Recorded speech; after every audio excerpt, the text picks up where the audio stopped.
पे जो next topic है वो है टफनेस।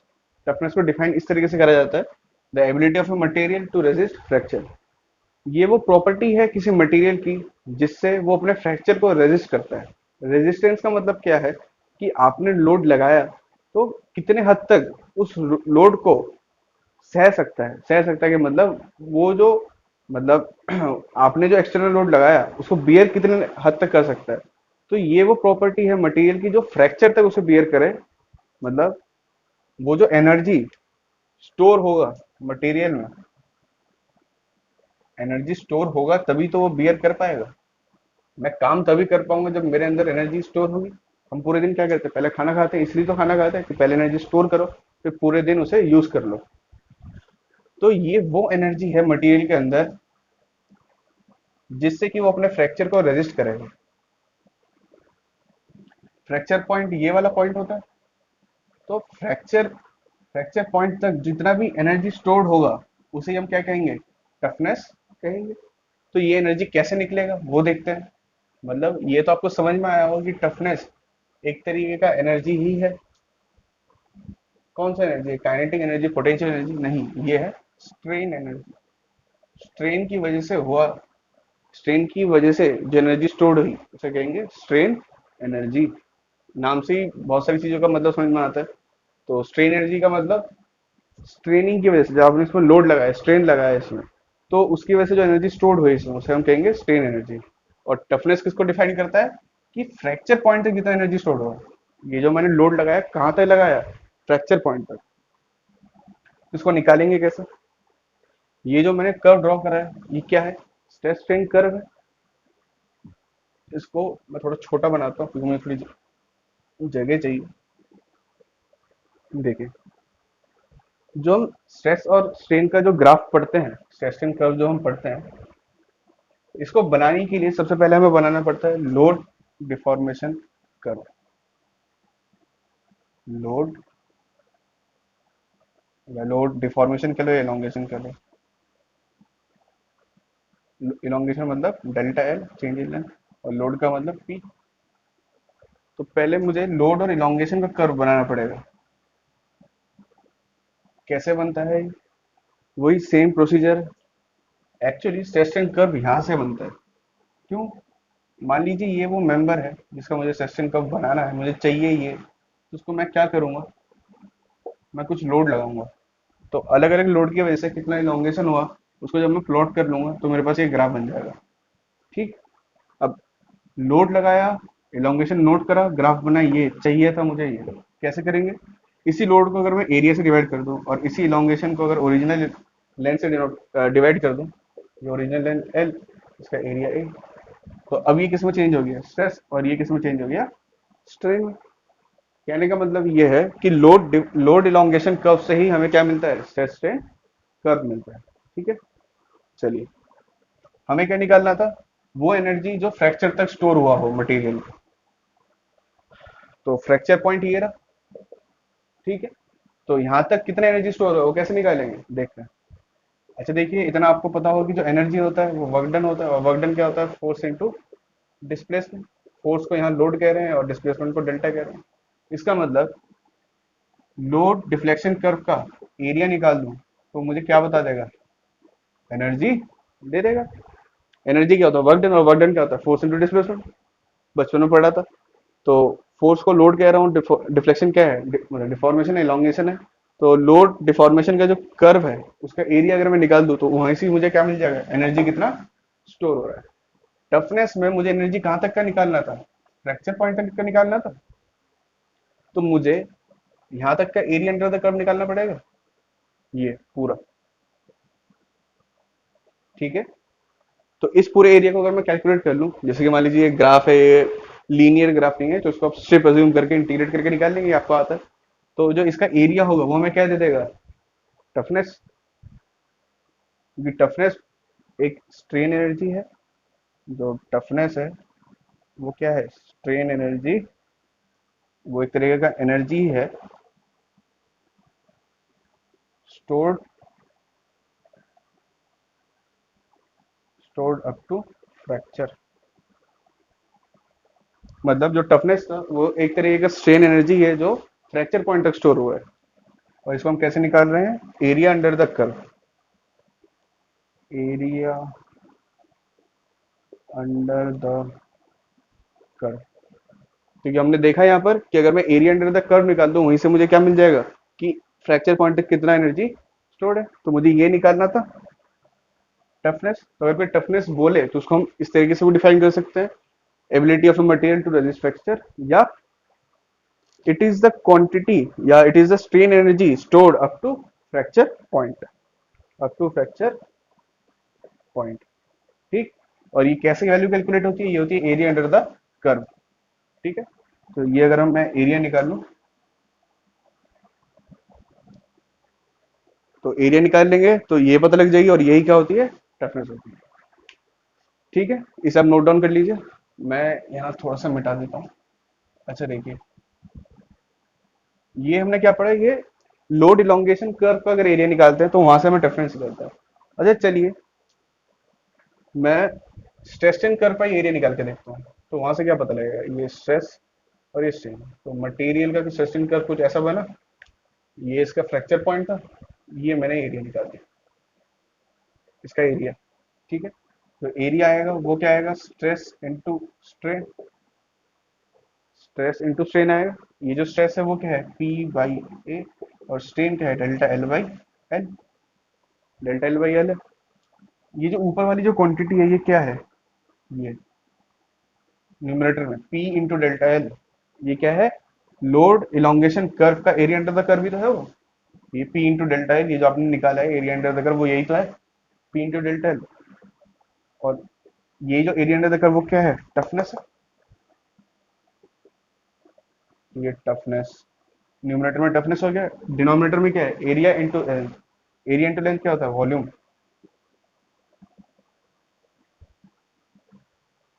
तो स्ट्रेस्टिन कर्व का एरिया अंडर द कर्व हमें क्या डिनोट करता है? टफनेस पर यूनिट वॉल्यूम। और इसी क्वांटिटी को हम कहते हैं modulus of toughness, modulus of toughness. ठीक है। जैसे मॉडुलस ऑफ इलास्टिसिटी होता है, ऐसे ही मॉडुलस ऑफ टफनेस। इसका मतलब सिंपली अगर मैं इसको ब्रीफ करूं, टफनेस था एक स्ट्रेन एनर्जी कि एक बॉडी में कितना स्ट्रेन एनर्जी स्टोर हो सकता है, कहां तक? फ्रैक्चर पॉइंट तक। ठीक है। अगर मैं load deformation, load elongation curve का एरिया अंडर द कर्व निकालूं, उससे मुझे क्या निकलेगा? स्ट्रेन एनर्जी स्टोर हुआ जो फ्रैक्चर पॉइंट तक, और वही क्या डिफाइन करता है? टफनेस। पर अगर मैं स्ट्रेस कर्व का एरिया निकालूं वही फ्रैक्चर पॉइंट तक, तो वहां से मुझे मिलता है मॉडुलस ऑफ टफनेस। ठीक है। यहां से मिल रहा था सिर्फ टफनेस, यहाँ modulus of toughness. Modulus of toughness क्या होता है? टफनेस पर यूनिट वॉल्यूम। इसका एरिया निकाला, सेशन कर्व का एरिया निकालोगे तो निकलेगा modulus of toughness, load elongation का एरिया निकालोगे तो सिर्फ निकलेगा टफनेस। ठीक है।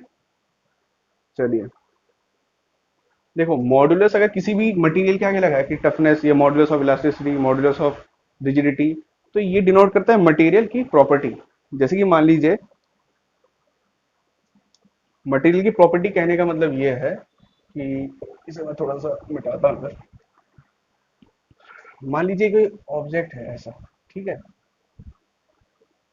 ये कोई मटेरियल था, इसका जो वेट था वो 100 kg मान लीजिए, और इसका जो वॉल्यूम है वो कुछ मान लीजिए 10 मान लेते हैं बस। तो अगर मैं डेंसिटी निकालूं तो क्या निकलेगा? 100 kg पर 10 मीटर क्यूब, तो निकल जाएगा 10 kg पर मीटर क्यूब। इस पूरे बॉडी का जो वेट था वो कितना था? 100 kg था, उसका वॉल्यूम था 10 मीटर क्यूब। अब ये फर्क नहीं पड़ता कि इस बॉडी का मैं कितना वॉल्यूम लेके जाता हूँ, चाहे मैं इतना सा लेके जाऊं या इतना बड़ा इस ले लूं, दोनों में ही डेंसिटी क्या है? सेम रहेगी। क्योंकि डेंसिटी क्या डिनोट करिए कि 1 मीटर क्यूब यूनिट वॉल्यूम में उसका वेट कितना है। अब चाहे वो यूनिट वॉल्यूम तुम इतना सा लो या ज्यादा लो, उससे अब कुछ फर्क नहीं पड़ेगा। ठीक है, डेंसिटी कॉन्स्टेंट ही रहेगी। तो ये जो प्रॉपर्टी थी डेंसिटी, ये मटेरियल की प्रॉपर्टी हुई। ये डिपेंड नहीं कर रहा किन बातों पे, कि कितना इसका फिजिकल जो मेजरमेंट है, कि कितनी इसकी लेंथ है, कितना इसका ब्रेड्थ है, क्या एरिया है, क्या वॉल्यूम है, उस पर आप डिपेंड नहीं कर रहा है। ठीक है। तो हमने एक फिजिकल क्वांटिटी को उसकी मटेरियल प्रॉपर्टी बना दी। ठीक है। ऐसे ही टफनेस किस पे डिपेंड डिपेंड करता था? कि उसके एरिया पे। जो ये टफनेस है वो किस पे डिपेंड करता है? 2 मिनट, मैं थोड़ा सा, ये आपको समझ में आया ना? मॉड्यूलस ऑफ टफनेस हमें क्यों डिफाइन करना पड़ा? यहाँ से अगर मैं टफनेस लिखूं, मॉड्यूलस ऑफ टफनेस क्या है? टफनेस में वॉल्यूम। यहाँ से अगर मैं टफनेस लिखूं, वो क्या होगा? Modulus of toughness into volume. तो वॉल्यूम क्या होता है? एरिया इनटू लेंथ ही तो था। तो मैं ये कह सकता हूँ कि जो टफनेस है वो किस पे डिपेंडेंट है? एरिया पे और उसके लेंथ पे, मतलब उस मटेरियल पे। अगर मैं एरिया और लेंथ चेंज कर दूं तो टफनेस भी चेंज होता रहेगा। पर अगर जब मैंने मॉड्यूलस ऑफ टफनेस डिफाइन करा तो तब क्या हो गया? ये वॉल्यूम नीचे डिवाइड में चला जाएगा, टफनेस डिवाइडेड बाई वॉल्यूम। ये क्या मिल गया? Modulus of toughness. तो अब ये जो पहले टफनेस एक मटेरियल के डायमेंशन पर डिपेंड कर रहा था, अब ये मॉड्यूलस टफनेस की डायमेंशन पर डिपेंड नहीं कर रहा है। मतलब इसको मैंने एक मटेरियल प्रॉपर्टी डिफाइन कर दिया। जैसे कि जब वेट था वो डिपेंड करता था कितना उसका वॉल्यूम है, कितना एरिया है। जब मैंने उसको डेंसिटी में कन्वर्ट कर दिया, अब वो मैटर नहीं करता कि वो मटेरियल इतना सा ले या उतना सा ले, कम ले या ज्यादा ले। वो उसकी मटेरियल प्रॉपर्टी टफनेस डिपेंड कर रहा था वो उसके फिजिकल क्वांटिटीज पे, एरिया और वॉल्यूम पे। और जो मॉड्यूलस ऑफ टफनेस वो अब डिपेंड नहीं करता, वो मटेरियल प्रॉपर्टी चेंज होगी। इसलिए जब भी आप मॉड्यूलस ऑफ टफनेस, इलास्टिसिटी, मतलब किसी भी क्वांटिटी के आगे अगर मॉड्यूलस वर्ड लगा हुआ है तो मतलब वो मटेरियल की प्रॉपर्टी को शो करता है। ठीक है, आपको समझ में आया होगा यहाँ से। तो पहले आप ये लिखिए टफनेस। टफनेस में जो पहले मैंने डेफिनेशन लिखवाई थी वो लिखिए। ये load deformation, load elongation curve बनाइए। टफनेस ये लिखिए। उसके बाद उसके नीचे फिर इसे लिखिए। सेस्टन कर्व का अगर एरिया निकले तो क्या निकलेगा? Modulus of toughness. वो क्या होगा? टफनेस पर यूनिट वॉल्यूम। बाद में ये लिख लीजिए कि toughness equal to modulus of toughness into volume. और देखिए मैं वो लिखवाऊंगा नहीं डेंसिटी वाला एग्जांपल, वो तो मैंने आपको बता दिया। आपका मन करे तो रिवाइंड कीजिए पीछे और उसको एक कोने में लिख लीजिए, ताकि आपको बाद में याद रहे कि मॉडुलस ऑफ टफनेस बोलते क्या है। जब टफनेस था तो मॉडुलस ऑफ टफनेस डिफाइन करने की क्या जरूरत पड़ेगी? जैसे जब वेट था तो डेंसिटी क्यों बताया भाई? तो वही सेम लॉजिक है इधर भी। ठीक है, अब आगे बढ़ते हैं। हमने टफनेस समझ लिया था, अब टफनेस की वैल्यू कैलकुलेट कैसे करते हैं वो देखते हैं एक बार। तो टफनेस हमने क्या समझा था कि टफनेस एक स्ट्रेन एनर्जी है, पर कहाँ तक की एनर्जी स्टोर करता है वो? फ्रैक्चर पॉइंट तक। तो मैंने बताया था अगर टफनेस निकालने के लिए हमें क्या करना पड़ेगा? एरिया अंडर द कर्व की वैल्यू निकालनी पड़ेगी। तो मान लीजिए ये सेशन कर्व दे रखा है, तो हमें अगर टफनेस निकालना है तो मुझे ये पूरा एरिया निकालना पड़ेगा फ्रैक्चर पॉइंट तक। वैसे आप लोगों को आता होगा कि एरिया अंडर द कर्व कैसे निकालते हैं। अगर मान लीजिए इस कर्व का इक्वेशन दे रखा है, तो एरिया अंडर द कर्व आप कैसे निकालेंगे? एक स्ट्रिप एज्यूम करेंगे, जैसे 12th में एरिया अंडर द कर्व निकालते थे, स्ट्रिप एज्यूम करके इंटीग्रेट करेंगे। मान लीजिए इक्वेशन नहीं दे रखा, उसकी जगह हमें ये दे रखा है कि ये जो मटेरियल है माइंड स्टील, इसका अल्टीमेट स्ट्रेंथ, मान लीजिए यहाँ पर जो अल्टीमेट स्ट्रेंथ होता है वो सिग्मा अल्टीमेट दे रखा है, और यहाँ पर जो यील्ड स्ट्रेंथ होता है वो दे रखा है। और जो फेलियर पे जितना स्ट्रेन आया, फ्रैक्चर पॉइंट तक जितना स्ट्रेन आया, वो एप्सिलॉन एफ हमें प्रोवाइडेड है। तो मान लीजिए इसका एरिया निकालना है, तो हम क्या करेंगे? इसे एक रेक्टेंगल अज्यूम कर लेंगे। तो रेक्टेंगल का जो ये लेंथ होगा वो तो एप्सिलॉन एफ ही होगा, और जो हाइट होगा मतलब विड्थ होगा, वो इन दोनों का हम एवरेज ले लेंगे। तो अगर मैं इसका एरिया निकालूं,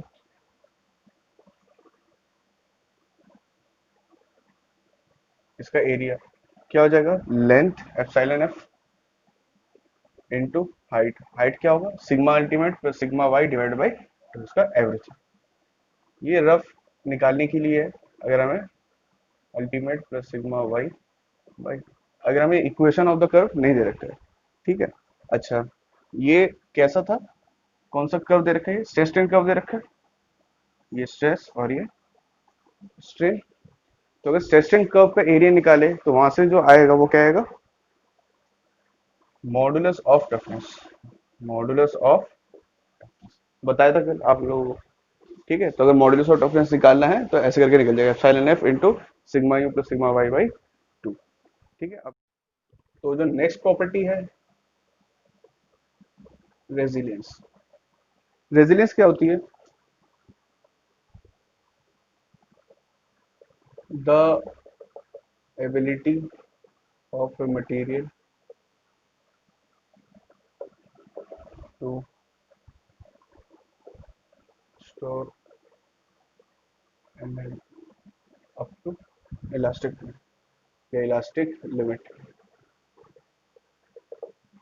मतलब अगर मैं इसका स्ट्रेस और स्ट्रेन कर्व ड्रॉ करूं, स्ट्रेस स्ट्रेन कर्व नहीं, अब तो आपको समझ में आ गया होगा कि पहले लोड और इलोंगेशन कब बनता है। तो ये इसका फ्रैक्चर पॉइंट था, और यहाँ पर इसका ये इलास्टिक पॉइंट था। तो जब हमने टफनेस डिफाइन करा था, वो बताता है कि कितना एनर्जी स्टोर हो रहा है फ्रैक्चर पॉइंट तक, और अब जो रेजिलेंस है ये बता रहा है कि कितना एनर्जी स्टोर होता है कहाँ तक, इलास्टिक लिमिट तक, मतलब ये वाला रीजन।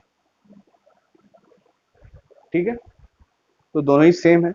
यहाँ पर भी अगर मैं एनर्जी मतलब इसका अगर एरिया निकालूं, तो ये जो एरिया होगा, एरिया ऑफ लोड मतलब पी, इलोंगेशन मतलब डेल्टा, तो area of P delta curve मतलब लोड डिफॉर्मेशन कर्व क्या बताएगा,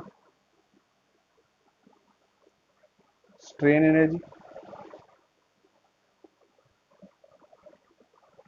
area of P delta curve, P delta curve तो पूरा है लेकिन कहाँ तक, अप टू ई पॉइंट, तो वो हमें बताएगा strain energy stored up to elastic point मतलब ई पॉइंट। ठीक है, और इसी को हम क्या कहते हैं, रेजिलियंस, रेजिलियंस। जैसे टफनेस था, टफनेस में अगर फ्रैक्चर पॉइंट तक का एरिया लिखें तो area of P delta curve up to F point, तो हो जाएगा energy stored up to F point, उसी को कहेंगे टफनेस। ऐसे ही अगर एफ की जगह ई मतलब इलास्टिक पॉइंट तक अगर एरिया निकाल दे तो उसे हम कहेंगे रेजिलियंस। ये क्यों डिफाइन कर रहे हैं टफनेस और रेजिलियंस, वो बाद में भी एक अभी बस इसके बाद ही एक एग्जांपल से समझेंगे तो और इजीली क्लियर हो जाएगा। तो जैसे वहां पर भी हमने स्ट्रेस और स्ट्रेन डायग्राम का एरिया अंदर कब निकाल के देखा था, ऐसे यहाँ पर भी निकाल के देखते हैं। तो ये स्ट्रेस, ये स्ट्रेन, इसी से ये बना है। यहाँ पर ये फ्रैक्चर पॉइंट, ये इसका इलास्टिक पॉइंट, तो यहाँ तक का एरिया निकाल दिया। तो ये जो एरिया आएगा वो क्या आएगा, इसको अगर मैं लिखूं, area of stress strain curve up to E point,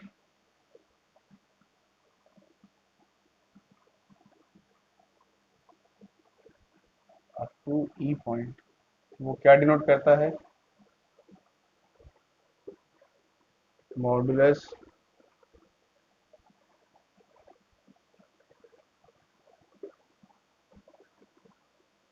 या इसी फॉर्म में लिखे तो स्ट्रेन एनर्जी स्टोर्ड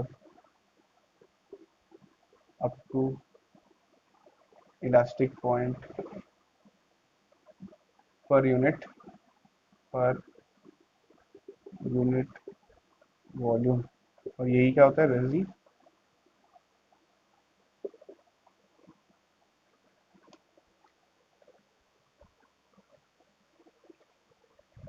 अभी मैं समझा देता हूँ। जैसे वहां स्ट्रेस स्ट्रेन कर्व का एरिया निकाला था ई पॉइंट तक, सॉरी वहां तो फ्रैक्चर पॉइंट तक निकाला था, तो यहाँ अगर हम इलास्टिक लिमिट तक निकाले तो area of stress strain curve up to E point वो क्या बताएगा, strain energy stored up to elastic point per unit volume. ये इंपॉर्टेंट है, पर यूनिट वॉल्यूम बताएगा ना, क्योंकि strain energy stored up to E point तो क्या था, रेजिलियंस था, और वो कब निकाला था, जब आपने लोड डिफॉर्मेशन कर्व पे निकाला था। अगर आप स्ट्रेस और स्ट्रेन पे निकालेंगे तो वो पर यूनिट वॉल्यूम आएगा। और यहाँ पर इसी को अच्छा रेजिलियंस नहीं, मॉडुलस ऑफ रेजिलियंस कहेंगे। जैसे वहां मॉडुलस ऑफ टफनेस बोल रहे थे, यहाँ मॉडुलस ऑफ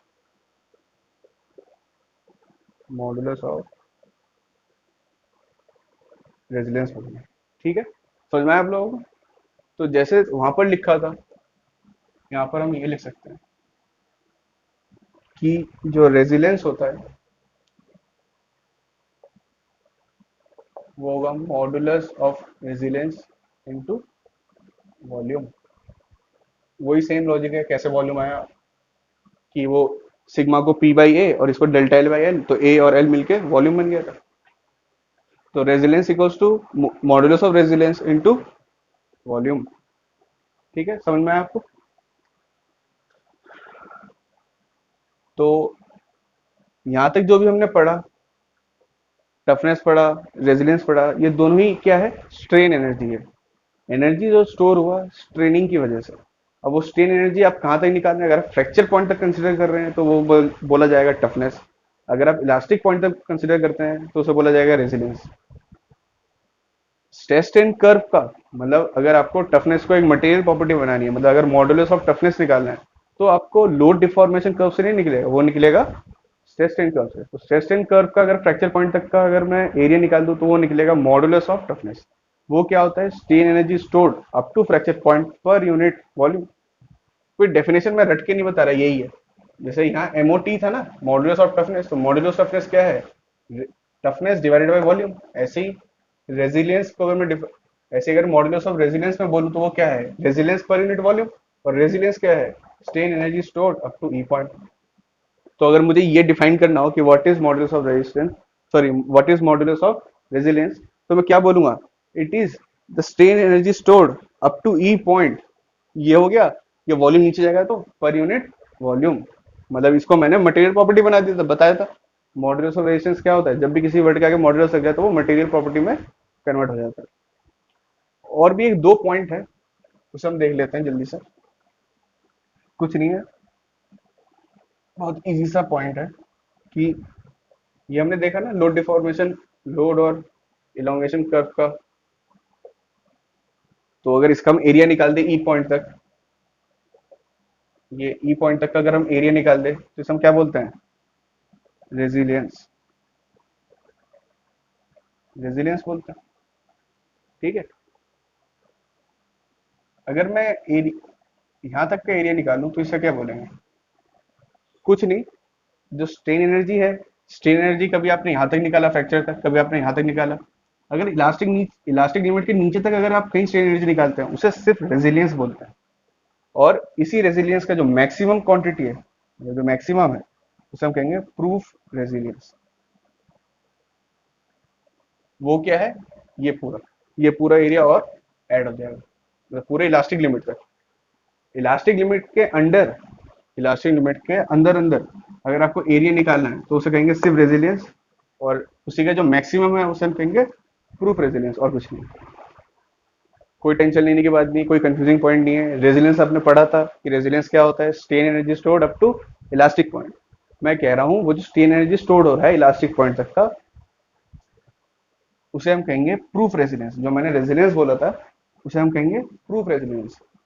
और ये जो सिर्फ अगर रेजिलियंस लिखा है, इसका मतलब जो वो पॉइंट जहां तक आपने एरिया निकाला है वो इलास्टिक पॉइंट नहीं था, इलास्टिक पॉइंट के कहीं पीछे था। अगर मुझे बोला जाता है कि मान लीजिए ये कोई कर्व है, ये इसका ई पॉइंट है, मुझे बताइए कि यहाँ तक कितना एनर्जी स्टोर हो रहा है।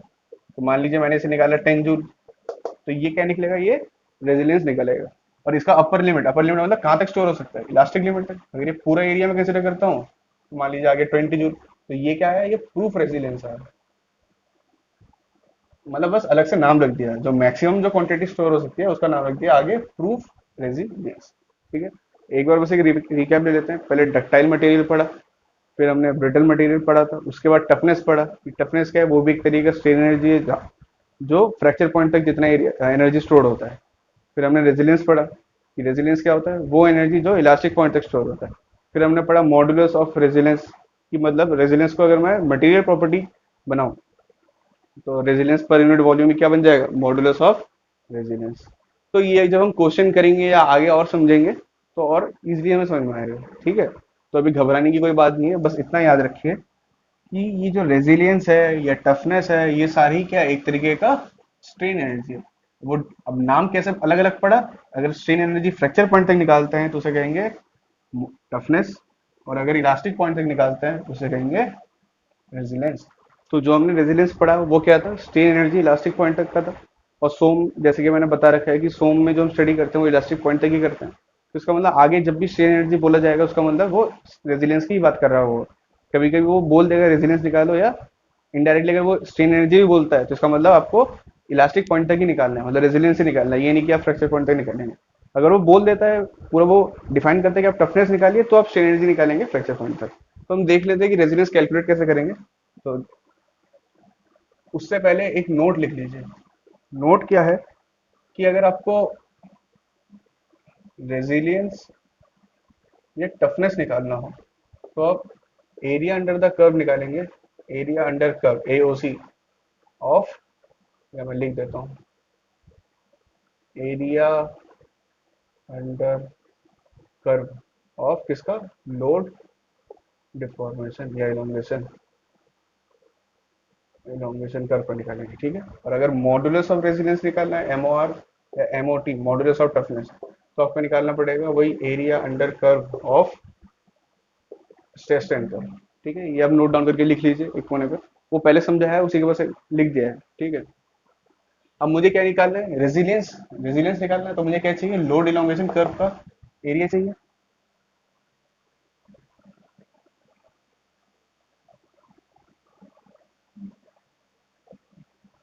तो ये कहीं पर ई है, इलास्टिक पॉइंट, ठीक है। ये मैं इसका लाइन ड्रॉ कर लेता हूँ, ये इसका इलास्टिक पॉइंट है, ठीक है। अगर मैं स्ट्रेन एनर्जी यहाँ से लेके यहाँ तक ये पूरा एनर्जी निकाल दूँ, तो मैंने बताया था कि ये कौन सा निकलेगा, प्रूफ रेजिलियंस, मतलब रेजिलियंस तो निकलेगा पर उसकी मैक्सिमम को क्या बोलते हैं, प्रूफ रेजिलियंस। मुझे सिर्फ रेजिलियंस निकालना है, मान लीजिए कि मुझे यहाँ तक का एरिया निकालना है, ये जो एरिया है, ठीक है। तो ये लोड है इस एक्सिस पे, और इस एक्सिस पे है एलोंगेशन। मान लेते हैं कि यहाँ पर जो लोड है वो पी है, पी है, और यहाँ पर जो इलोंगेशन है ये, वो डेल्टा, डेल्टा एल है, ठीक है। तो अगर मुझे रेजिलियंस निकालना है तो क्या क्या करूंगा, इसका एरिया निकाल दूंगा, एरिया निकाल लेते हैं। एरिया क्या होगा, इलास्टिक लिमिट के पहले तक ये कैसा है, लीनियर, लीनियर कर्व है, लीनियर इलास्टिक मटेरियल है, तो इसका एरिया क्या हो जाएगा, half into stress into strain, triangle बन रहा है ये। तो जो रेजिलियंस निकलेगा वो क्या निकलेगा, half into P into delta L, half into P into delta L. P को क्या ले सकता हूँ, सिग्मा इंटू ए, स्ट्रेस इंटू एरिया, फोर्स को, लोड को। और डेल्टा एल को क्या ले सकता हूँ, स्ट्रेन इंटू ओरिजिनल लेंथ। क्यों, क्योंकि जो स्ट्रेन होता है वो क्या होता है, डेल्टा एल अपॉन एल होता है। मुझे अगर डेल्टा एल चाहिए तो एप्सिलॉन के मल्टीप्लाई एल से कर दीजिए, डेल्टा एल आ जाएगा, ठीक है। तो यहाँ से मैं लिख सकता हूँ half into sigma into strain, इन सबको एक जगह लिख दिया, half into sigma into strain, और यहाँ ए इंटू एल। तो यहाँ से रेजिलियंस क्या आया, half into sigma into epsilon into A into L, क्या था, वॉल्यूम, ठीक है। तो ऐसे हम कैलकुलेट कर सकते हैं कि जिस पॉइंट तक का हमें निकालना है एरिया, इस पॉइंट तक के, तो इस पॉइंट तक में हमें स्ट्रेस दे रखा होगा। अगर मान लीजिए डायरेक्टली हमें लोड बता रखा है और इलोंगेशन बता रखा है, तो रेजिलियंस निकालना है तो यहाँ पर ही खत्म हो जाता है। पर लोड और रेजिलियंस ज्यादातर नहीं दे रखा होता है, हमें दे ये रखा होता है, हमें सेस्टेन कर्व दे रखा होता है। तो मान लीजिए ये वो इलास्टिक पॉइंट था, आपको यहाँ तक का एरिया निकालना था, तो मान लीजिए यहाँ पर जो स्ट्रेस था वो सिग्मा था, ठीक है, मतलब पी पॉइंट पे जो लोड था वो सिग्मा था, और यहाँ तक जो स्ट्रेन था वो साइलेंट था। तो उसे पुट करेंगे half into sigma into E into जो भी वो मेंबर है उसका वॉल्यूम। मान लीजिए इसी केस में रेजिलियंस निकाला, अगर मुझे अब प्रूफ रेजिलियंस निकालना है, तो उसके लिए मुझे क्या करना पड़ेगा, ये पूरा एरिया निकालना पड़ेगा, मतलब ये वाला एरिया और निकालना पड़ेगा, ठीक है। ये अगर मैं पूरा एरिया कैलकुलेट कर दूंगा तो वहां से क्या निकल जाएगा, प्रूफ रेजिलियंस, स्ट्रेन एनर्जी का जो मैक्सिमम हो सकता है वो प्रूफ रेजिलियंस। तो यहाँ से अगर मैं प्रूफ रेजिलियंस निकालूं, प्रूफ रेजिलियंस, वो कितना हो जाएगा देख लेते हैं। यहाँ पर जो भी लोड होगा, मान लेते हैं वो पी डैश होगा, और यहाँ तक जो भी इलोंगेशन होगा, डेल्टा से डिनोट करा, यहाँ डेल्टा डिनोट कर देता हूँ ताकि अलग हो जाए बस। तो इसको क्या लिख सकता हूँ, half into P dash into delta, बस सिंबल लिया है और कुछ, डेल्टा एल भी लिख सकता हूँ, चलो डेल्टा एल डैश कर देते हैं, और वो थोड़ा कंफ्यूजिंग हो जाता है, इसलिए मैंने डेल्टा लिखा है, ठीक है। ई पॉइंट तक जो लोड था वो कितना था, पी डैश से, तो half into P dash into delta. फिर इसकी तरह ही पी डैश को क्या लिख सकते हैं, सिग्मा इंटू एरिया। ये सिग्मा क्या है, उस पी डैश पॉइंट पे जितना सिग्मा था। अब देख लेते हैं, मान लीजिए ये मैं सेशन का यहाँ ड्रॉ कर देता हूँ सीधा, इलास्टिक पॉइंट ये था, और इधर ही कहीं यील्ड पॉइंट भी होता है, यील्ड पॉइंट।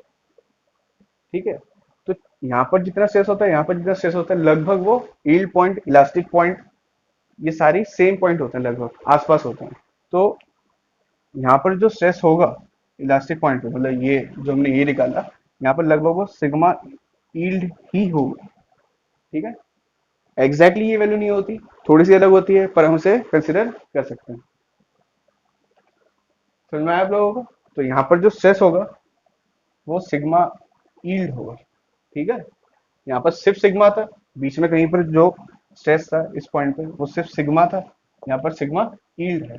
तो पी डैश इक्वल टू क्या हो गया, सिग्मा यील्ड इंटू एरिया, और डेल्टा क्या होगा, डेल्टा वही एप्सिलॉन इंटू एल, जो भी इस पॉइंट तक जो भी स्ट्रेन होगा, epsilon into original length L, फिर 1/2 sigma yield into area epsilon, मतलब स्ट्रेन को मैं ले सकता हूँ सिग्मा यील्ड बाई ई।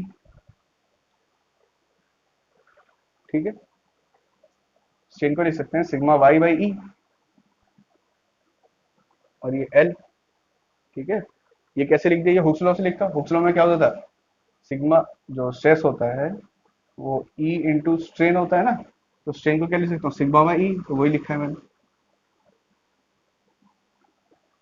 तो यहाँ से आ गया 1/2 sigma Y square by E into A into L. तो इसको मैं लिख सकता हूँ यहाँ proof resilience, proof resilience equals to 1/2 sigma Y square by E into volume.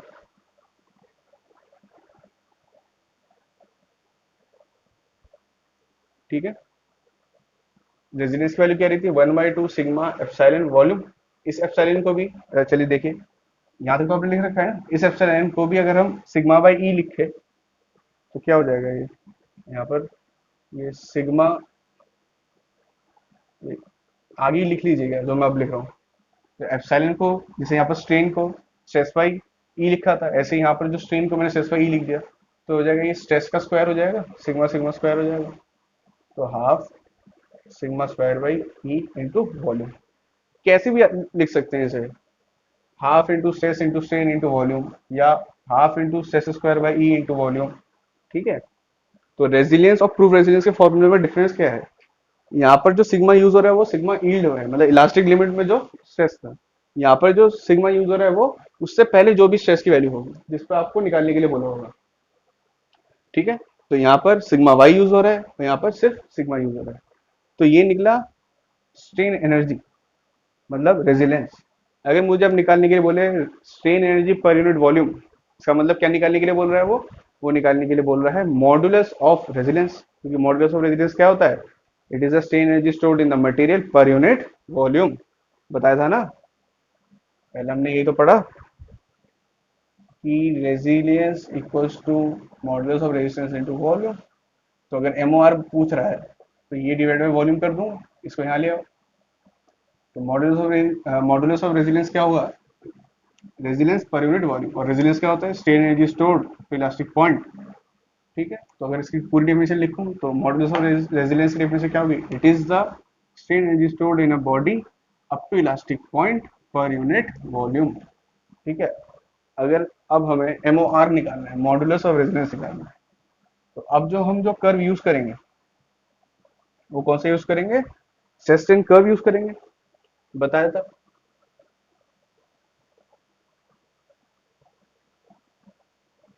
तो ये उसका सेस्टिन कर्व, ये सेस्टिन कर्व बना, ये फ्रैक्चर पॉइंट था, यहाँ पर इलास्टिक पॉइंट था, मुझे यहाँ तक का एरिया निकालना है, यही हमारा क्या होगा, मॉडुलस ऑफ रेजिलियंस होगा। ठीक, तो modulus of resilience equals to क्या हो जाएगा, इसका area half into height, height कितना है इस पॉइंट पे, जो स्ट्रेस होगा वो सिग्मा वाई होगा, फील्ड होगा, बताया था कि सिग्मा वाई और सिग्मा जो इलास्टिक पॉइंट के पास होता है वो लगभग सेम होता है, सिग्मा वाई इंटू यहाँ पर जो स्ट्रेन होगा इस पॉइंट तक एप्सिलॉन। तो एमओ आर क्या आ गया, half into sigma Y into epsilon को क्या लिख सकते हैं फिर से, सिग्मा वाई बाई ई। इसको सॉल्व करें तो 1/2 sigma Y square by modulus of resilience. ठीक है, तो इन दोनों फॉर्मूले को देखिए, half sigma Y square by E, half sigma Y square by E क्या है ये, यही तो है, एमओ आर ही तो है। तो मैं यहाँ से ये लिख सकता हूँ कि प्रूफ रेजिलियंस क्या है, एमओ आर, इसकी जगह एमओ आर इंटू वॉल्यूम। पहले सिर्फ ये ऐसे ही समझ लिया था कि रेजिलियंस इक्वल टू क्या होता है, modulus of resistance into volume, और हमने न्यूमेरिकली से देख भी लिया। समझ में आया आपको? तो क्या रेजिलियंस होता है, क्या प्रूफ रेजिलियंस होता है, क्या मॉडुलस ऑफ रेजिलियंस होता है। ऐसे अगर टफनेस निकालने के लिए बोले, यहाँ पर बस यहाँ तक का एरिया निकाला है, तब यहाँ तक का एरिया निकालना है, सारा कैलकुलेशन ऐसी है। पर यहाँ तक का एरिया निकालने में क्या दिक्कत आएगी, जो यहाँ पर ये ट्राइंगल बन रहा है, बीच में कुछ शेप अलग बन रहा है, आपको शिफ्ट अज्यूम करना पड़ेगा। ठीक है, आपको समझ में आया? तो ऐसे करके हम टफनेस निकाल सकते हैं, रेजिलियंस निकाल सकते हैं, प्रूफ रेजिलियंस निकाल सकते हैं। ठीक है, मॉडुलस ऑफ रेजिलियंस निकाल सकते हैं, मॉडुलस ऑफ टफनेस निकाल सकते हैं। चलिए, अब मैं आपको ये बता रहा था पहले कि जो ये जो अलग अलग प्रॉपर्टी है, टफनेस और रेजिलियंस, दोनों डिनोट किस चीज को कर रही है, स्ट्रेन एनर्जी को ही तो डिनोट कर रही है। दोनों ही एक तरीके का स्ट्रेन एनर्जी है। बस डिफरेंस क्या है कि कहाँ तक का स्ट्रेन एनर्जी, फ्रैक्चर तक का है तो टफनेस, इलास्टिक पॉइंट तक का है तो रेजिलियंस। तो ऐसा क्या जरूरत पड़ेगी कि इनको दो अलग अलग डिफाइन करनी है। देखते हैं, मान लेते हैं कि ये एक मोटरसाइकिल है, एक अच्छी सी मोटरसाइकिल। ये मोटरसाइकिल तो नहीं लग रही, मोटर लग रही है, सिर्फ साइकिल लग रही है। सॉकर लगे होते हैं, ठीक है, ये सॉकर स्प्रिंग, एक तरह का स्प्रिंग ही तो होता है। मान लेते हैं कि ये गाड़ी जब रोड पे चल रही है, ठीक है, इसमें कोई बैठा हुआ, कोई चला रहा होगा उसे, तो उसकी वजह से इंडिया के रोड्स में जो उबड़ खाबड़ और जो बम्प हैं या स्पीड ब्रेकर हैं, या जो जब वो चलेगा उसकी खुद के वेट की वजह से जो इसके ऊपर जो लोड लगेगा, जो एनर्जी लगेगी, मान लेते हैं वो लग रहा है 20 जूल। ठीक, या थोड़ा और ज्यादा कर लेते हैं, मान लेते हैं 70 जूल लग रहा है, 70 जूल का एनर्जी लग रहा है। तो इस स्प्रिंग को हमें डिजाइन करना है। स्प्रिंग वैसे किस लिए होता है यहाँ पर, ताकि वो एनर्जी को एब्जॉर्ब कर सके। जब भी यहाँ पर कोई डिस्कम्फर्ट आएगा रोड पे, तो क्या होगा, ये गाड़ी उस शॉक को एब्जॉर्ब कर लेगा। मान लेते हैं कि जो एक बारी में शॉक जनरेट होगा, उसकी वजह से जो एनर्जी आएगी वो कितनी आएगी, 70 जूल आएगी। अब मुझे इस मटेरियल को डिजाइन करना है, मुझे पता लग गया कि उसके ऊपर कितना एनर्जी आने वाला है, कितना लोड आने वाला है। अब मुझे मटेरियल उठाना है। अब बात आती है कि मैं एक टफ मटेरियल उठाऊं या एक रेजिलिएंट मटेरियल उठाऊं।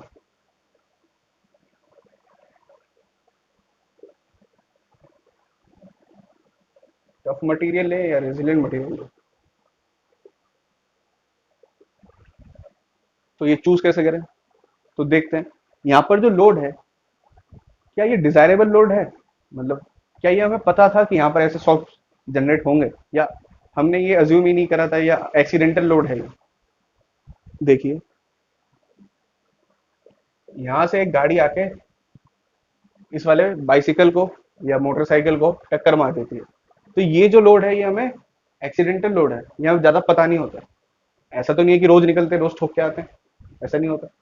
तो कभी कभी एक्सीडेंटली ओवरलोडिंग हो जाती है। और यहाँ पर जो ये स्प्रिंग लगा हुआ है, ये मुझे पता है रोड कुछ आगे ऐसा ही है, तो यहाँ पर जो ये मटेरियल है, इसमें जो लोड लग रहा है वो हमें पहले से ही पता है कि इसमें शॉक्स लगेंगे।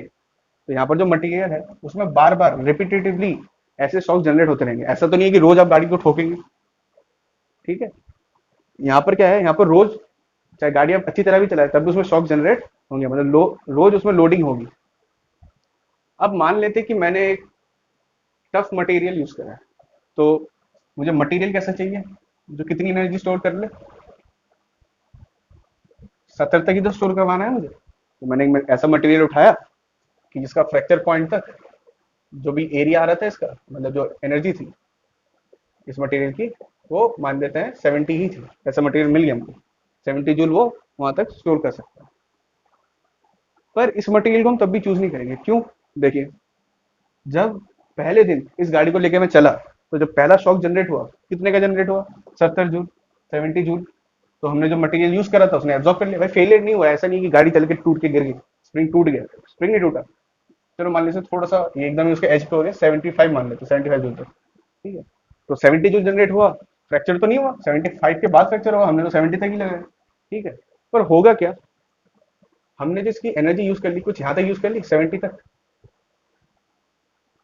अब गाड़ी चलाया, शॉक जनरेट हुआ, ये कंप्रेस हुआ, लोड की वजह से, शॉक की वजह से कंप्रेस हुआ गाड़ी।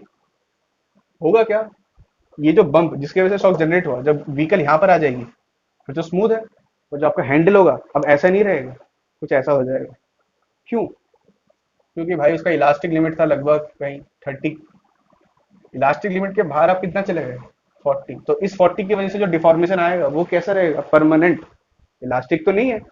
आप मान लीजिए स्प्रिंग पहले जो ऐसा था, जब लोड लगा तो कंप्रेस होकर इतना बन गया, कंप्रेस होकर इतना बन गया, इलास्टिक लिमिट कितना था? 30। तो कुछ हद तक तो रिकवर कर जाएगा, पर क्या ये पूरा लेंथ रिकवर हुआ? नहीं, जो ये लेंथ है वो अनरिकवर्ड हुआ, ठीक है। तो पहले जो आपका हैंडल इधर था, अब शॉक लगने के बाद अगर टफ मटेरियल यूज करते हैं तो ऐसा हो जाएगा।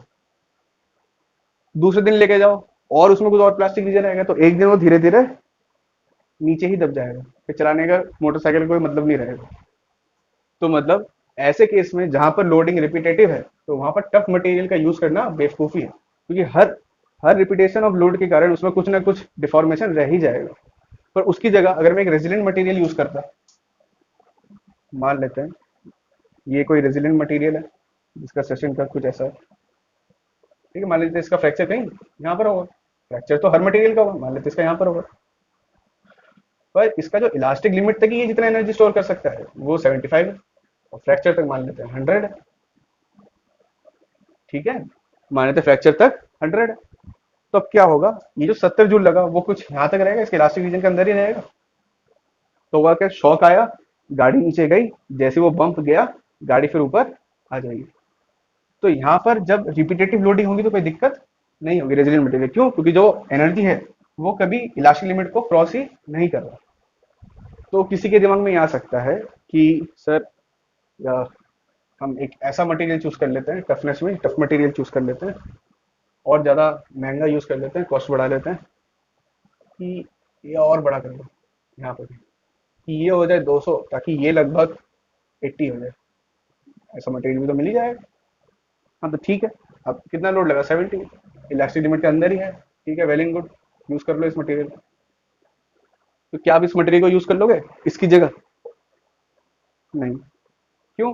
दो रीजन है। सबसे पहले कॉस्ट, ऐसा मटेरियल जैसा फ्रैक्चर 200 हो तो हाईली टफ मटेरियल है, तो टफ मटेरियल के लिए जो आपको कॉस्ट पे करनी पड़ेगी उस स्प्रिंग के लिए बहुत ज्यादा हो जाएगी। दूसरा, ये जो इतना रिजर्व स्ट्रेंथ है, ये जो एनर्जी है, ये जो उसकी जो स्ट्रेंथ है, यहाँ से लेके यहाँ तक की जो स्ट्रेंथ है, ये तो कभी जिंदगी में इस स्प्रिंग के लिए यूज ही नहीं होगी, क्योंकि आप तो नहीं चाहोगे कि इलास्टिक लिमिट के बाहर लोडिंग हो, तो ये जो एनर्जी है वेस्ट होगी। मटेरियल की आपकी प्रॉपर्टी यूज ही नहीं करी, तो मटेरियल वेस्टेज है। तो यहाँ पर भी जब हम मटेरियल की वेस्टेज कर रहे हैं, रिसोर्सेज हमारे इंडिया में कम है, ठीक है, मटेरियल की वेस्टेज कर रहे हैं, तो ये ओवरऑल इकोनॉमी को कम ही करेगा, ठीक है। तो इसलिए हम ऐसे मटेरियल को यूज नहीं करते, उसकी जगह हम एक रेजिलेंट मटेरियल यूज कर ले, तो क्या होगा, कम उसमें ही, कम कॉस्ट में ही ऐसा मटेरियल होगा जिसकी लास्टिंग लिमिट ही ज्यादा है। फॉर एग्जाम्पल रबड़ तो यूज नहीं करते, जैसे मैंने रबड़ होता है, तो रबड़ का इलास्टिक लिमिट बहुत ज्यादा है, उसके अंदर ही लोडिंग आएगी तो कोई दिक्कत नहीं है, ठीक है। इस केस में तो रबड़ यूज नहीं करते, यहाँ पर दूसरे टॉर्शन स्प्रिंग लगाते हैं, जैसे ट्रेन व्रेन में जो स्प्रिंग होते हैं वो टॉर्शन स्प्रिंग होते हैं। तो वो बाकी बात है, मैंने बस आपको एक आइडिया दिया कि क्यों हम, ये केस भी सही है अगर सिर्फ डिजाइनिंग पर्पज से देखें, ये सही है, पर इकोनॉमी के लिए ये सही नहीं है। यहाँ पर भी मटेरियल सस्टेन कर जाएगा, जो आपका कंडीशन था कि शॉक के बाद वो दोबारा रिगेन कर जाना चाहिए, यहाँ सेटिस्फाई हो जाएगा, पर ये अनइकोनॉमिकल ज्यादा हो जाएगा। क्यों? क्योंकि आपने जो मटेरियल की स्ट्रेंथ है वो वेस्ट कर दी, फालतू में पैसा लगवाया आपने। उसकी जगह अगर मैं एक ऐसा मटेरियल यूज करता है, रेजिडेंट मटेरियल आपके पास है, कि जिसकी इलास्टिक लिमिट 75 है, आपको लोड लगाना है 70 तक, तो इजी काम कर जाएगा, ये से सस्ता भी पड़ेगा इसके कंपैरिजन में, ठीक है। ये तो अब यूज कर ही नहीं सकते, इस वाले के ये वाला केस को फेल ही हो गया, क्योंकि डिजाइन पर्पस को सेटिस्फाई ही नहीं कर रहा था। डिजाइन को सेटिस्फाई नहीं कर रहा था, शॉक लगा नीचे ही रह गया, प्लास्टिक डिफॉर्मेशन यहाँ दिख गया। तो ये दोनों केस सही था, उसमें भी ये ज्यादा इकोनॉमिकल है। तो इसलिए लास्ट एक यार नोट कर लीजिए, बस एक समरी की तरह आपको याद रहे। यहाँ पर बस एक पॉइंट लिख लेते हैं कि अगर जब डिजायरेबल लोडिंग हो, डिजायरेबल लोडिंग या शॉक्स की बात करें, जिसके बारे में आपको पता है कि भाई इसमें ये रिपीटेटिव लोडिंग लगेगी, तो वहां पर जो मटेरियल यूज करेंगे वो यूज करेंगे रेजिलिएंट मटेरियल। और जब अनडिजायरेबल लोडिंग होगी, अनडिजायरेबल लोडिंग मतलब जैसे कि कार एक्सीडेंट हो जाए, ठीक है, ओवरलोडिंग जब हो जाती है, रोज रोज तो नहीं होगा ये, तो उस केस में आपको टफ मटेरियल यूज करना है।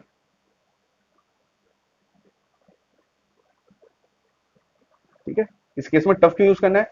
मान लीजिए एक कार है, आप कार चला रहे हैं, आगे से एक आके दूसरी कार ने ठोक दिया, आप दोनों का एक्सीडेंट हो गया, कोलिजन हुआ आप दोनों का। तो क्या होगा, ऐसा भी नहीं होना चाहिए कि जो मटेरियल जो अपने जो कार की बॉडी बनाने में यूज करा गया है, वो ऐसा ना हो कि वो आया और पूरा मटेरियल को तोड़ ही दे। उसका स्ट्रेंथ इतना होना चाहिए कि ब्रेक डाउन ना हो जाए, कि फ्रैक्चर के बाहर ना जाए। ठीक है, वो जो फ्रैक्चर को रेजिस्ट करने के लिए जो एनर्जी है वो कौन देगा, वो टफनेस देगा। तो इसलिए ओवरलोडिंग के केस में टफ मटेरियल यूज करा जाता है, और जब शॉक के केस में रेजिलिएंट मटेरियल यूज करा जाता है। क्यों? कि शॉक कैसा होता है, रिपीटेटिव होता है, बार बार आता रहता है। ठीक है, तो ये अभी तक हमने पूरा अच्छी तरह डक्टिलिटी, ब्रिटलनेस, रेजिलियंस, टफनेस, मैं होप करता हूँ कि आपको ये सारे कॉन्सेप्ट इजीली और अच्छी तरह समझ में आया कि टफनेस क्या होता है, रेजिलियंस क्या होता है, ये मटेरियल कौन सी कैसी होती है। ठीक है, क्यों हमें ऐसा अलग अलग मटेरियल को डिफाइन करना पड़ेगा, कब कौन सा मटेरियल यूज करते हैं। ठीक है, तो चलिए अब नेक्स्ट उसमें हम एक दो न्यूमेरिकल्स देखेंगे इसके ऊपर कि स्ट्रेन एनर्जी निकालेंगे उसमें। ठीक है, तो आपको और क्लियर